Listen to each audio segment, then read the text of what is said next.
Hi, folks. Thanks for stopping by. We've just taken our most recent article and converted it into a podcast so that you can listen to it on the go. Yes, we used AI, but the insights we share aren't diluted in any way. Enjoy.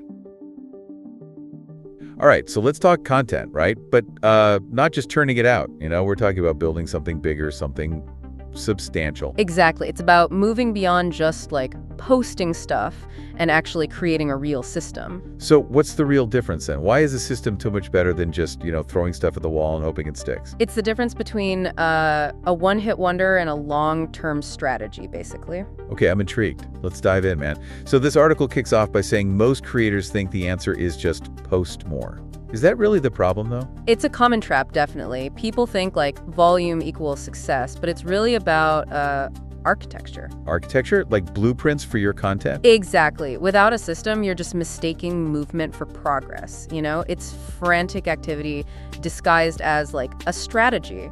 Ouch. So what does that chaos actually look like in practice? The article paints a pretty bleak picture, staring at a blank screen, endless scrolling, reinventing the wheel every day.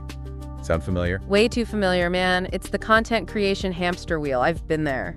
And the cost? Apparently, it's more than just wasted time. Huge costs, no compounding effect, no assets being built, no measurable strategy, and zero clarity. It's a mess. So you're basically starting from scratch every single time, huh? Precisely. Each post is a soap bubble popping within 48 hours. Nothing stacks, nothing builds on anything. Okay, so the article says the problem isn't inconsistency or lack of ideas.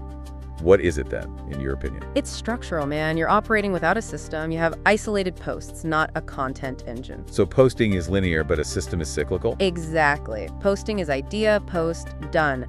A system feeds itself. Your future content gets easier because your system gets smarter, So linear creation equals burnout, but cyclical creation equals compounding growth?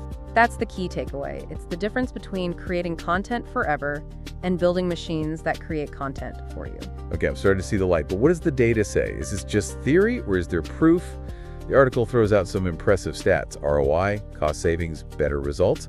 Is content marketing really that effective, though? When it's structured, absolutely. The data rewards systems, not just volume. It's all about the system. So what are the core differences between posting and systems? The first difference is inputs versus pipelines.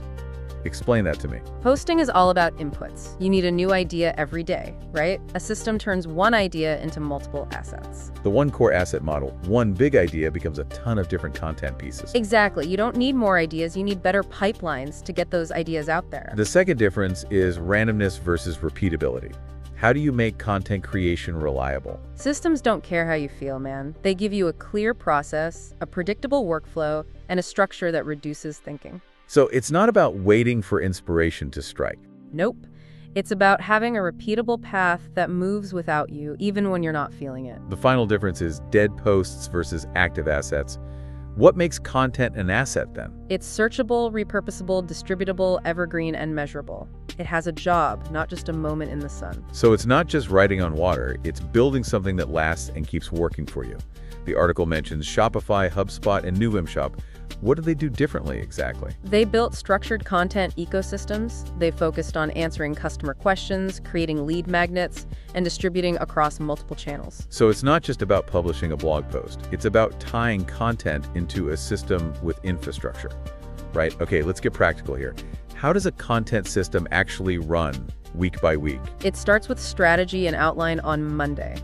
Then create the core asset on Tuesday. That's the big piece. Wednesday is conversion and extraction.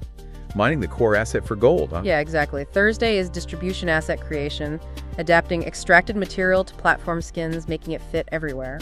And Friday is scheduling and queuing, building a library and staggering distribution.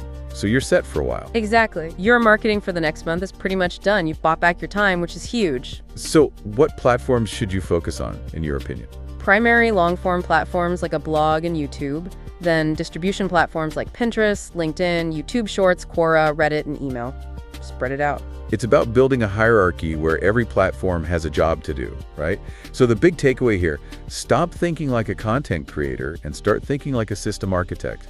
That was a great discussion, man. Thanks for breaking it down. Thanks for listening. We create new episodes every week and post on Thursdays. Consider subscribing and clicking the notification bell so that you're alerted when the next podcast goes live. See you next week!